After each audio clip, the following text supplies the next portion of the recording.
Teka muna mga kapatid, magnilay muna tayo.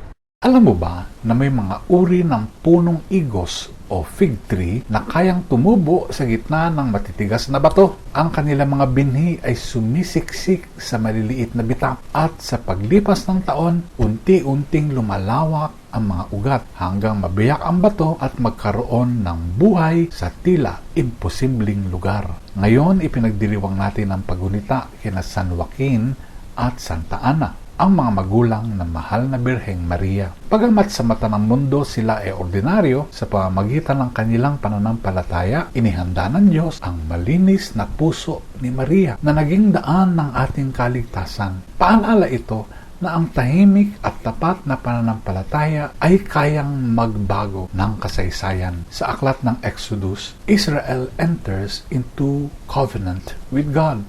Umaasang sa pamamagitan ng pagsunod, sila ay magiging bayang banal, bagamat mahaba at mahirap ang landas. Sa Ebanghelyo, itinuro ni Jesus na sabay na lumalaki ang trigo at mga damo. Minsan nagtatanong tayo kung bakit hinahayaan ng Diyos ang hirap o pagkaantala.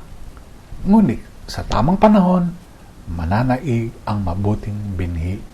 Tulad ng puno ng igos na bumibiyak sa bato, ang katapatan sa maliliit na bagay, pananalangin, paghubog sa mga anak, paglilingkod, ay kayang lagpasan ang pinakamahirap na balakid.